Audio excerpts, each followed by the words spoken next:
అలాగే మనకిక్కడ రాణి హీరోయిన్ అనుపమ గారికి, అనుపమ గారు రాకపోయినా అనుపమ గారు ఎమోషన్, మనందరిలో ఉండే ఎమోషన్ అనుపమ గారు. సో ఎందుకంటే ఆవిడ యూత్ కనెక్ట్ ఉంటారు. అలాగే కాయల్, ఏమండి మీరు కాయలా పళ్ళా?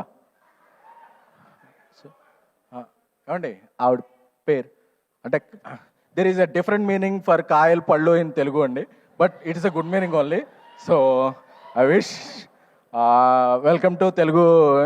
ఎందుకంటే తెలుగు వచ్చిన అమ్మాయిల కన్నా తెలుగు రాని అమ్మాయిలనే మేము ఎక్కువగా లవ్ చేస్తుంటాం. ఎందుకంటే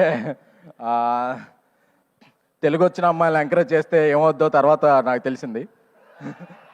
సో అందుకని చెప్పి ఇక నుంచి నేను తెలుగు రాని అమ్మాయిలను ఎంకరేజ్ చేయాలని నేను, మా డైరెక్టర్ సాయి రాజేష్ గారు, మా కల్ట్ డైరెక్టర్ సాయి రాజేష్ గారు కోరుకుంటున్నాము.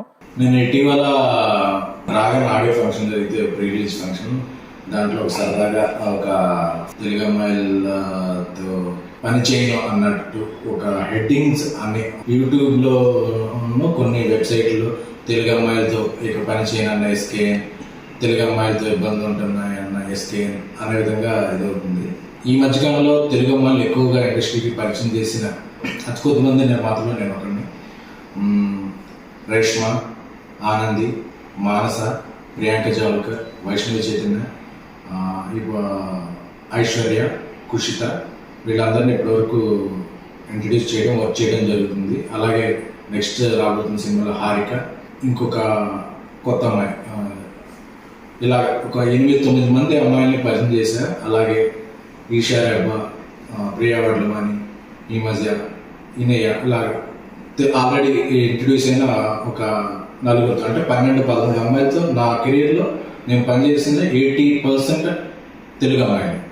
సో నేను టార్గెట్ పెట్టుకున్నా, నేను తెలుగు జర్నలిస్ట్గా నా కెరీర్ స్టార్ట్ చేశాను కాబట్టి నేను అనుకున్న టార్గెట్ ఏంటంటే ఒక 25 మంది అమ్మాయిలు, వాళ్ళు వేరియస్ ఫీల్డ్, హీరోయిన్గా, రైటర్గా, ఆర్ట్ డైరెక్టర్గా, ఎగ్జిక్యూటివ్ ప్రొడ్యూసర్గా, డైరెక్టర్గా కూడా నాకు తెలిసిన సర్కిల్ నుంచి 25 మంది తెలుగు అమ్మాయిని నా పరంగా ప్రోత్సహించాలి, ఎంకరేజ్ చేయాలని. అంటే మనం పరిచయం చేసిన వాళ్ళందరూ టాప్కి వెళ్ళిపోరు, అందరూ బాటం వెళ్ళిపోరు, బట్ మొదటి అవకాశం ఇవ్వడం అనేది ఒక ఇంపార్టెంట్. సో ఇప్పుడు నా నెక్స్ట్ 3 సినిమాలు తెలుగు అమ్మాయిలే, అందులో ఆర్ట్ డైరెక్టర్ తెలుగు అమ్మాయి, ఎగ్జిక్యూటివ్ ప్రొడ్యూసర్ తెలుగు అమ్మాయి, రైటర్ కూడా తెలుగు అమ్మాయి. సో ఇంతమంది తెలుగు అమ్మాయిని నేను ప్రోత్సహిస్తున్నాను. సో ఏదో ఒక ఫన్ బాంటర్లో జరిగిన ఒక చిన్న జోక్ని అదేదో ఒక స్టేట్మెంట్ లాగా రొద్దేయద్దు, దాన్ని స్ప్రెడ్ చేయొద్దు అనేది నా కోరిక. ఎందుకంటే ఈ మధ్యకాలంలో ఇంతమంది తెలుగు అమ్మాయిలకి ఎవరు ఏదో ఇవ్వలేదు.